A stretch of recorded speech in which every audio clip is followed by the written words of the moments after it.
s deťmi z detských domov pracujeme už dlhodobo. S mojimi kamarátmi som sa dohodol, že zorganizujeme charitatívny večer, kde vyzberáme ľudí, ktorí sú zdraví, silní a bohatí, na to, aby sme pomohli vlastne tým, ktorí to potrebujú.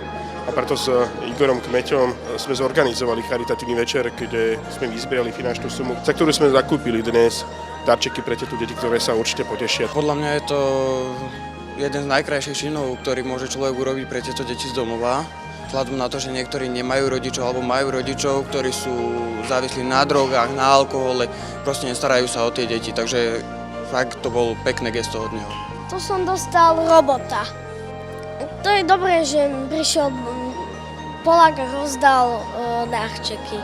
A ja som dostal peknú dráhu mekvínsku. Dostala som knihu Na vine sú hviezdy. Je to krásna kniha o dvoch ľuďoch, ktorí sú chorí, ale aj napriek všetkému sa ľúbia. Ja si to určite vážim, že si na nás našiel čas, pretože má určite svoje povinnosti, aj všetko naokolo a je to úžasné, že aj pre deti z domova takto príde a že nám spraví radosť. Veľmi príjemné je obdarovať tých, ktorí sa tešia na darčeky. Mnohí z nás sa už na darčeky netešia a je veľmi pre mňa povzbudzujúce, ak prídem a urobím radosť deťom, ktoré sa dokážu tešiť aj z maličkostí, z ktorých sa my už dávno možno tešiť nedokážeme. Sviatky boli super, tak ja som dostal Robikovú kocku, loptu, oblečenie.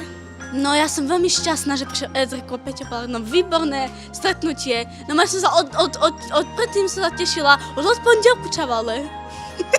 Dajú na oni darčeky, nie že aby na prázdnu, tak dáme aj my, aby sme vedeli, že ich máme radi a ako oni nás majú radi, tak my ich máme tiež.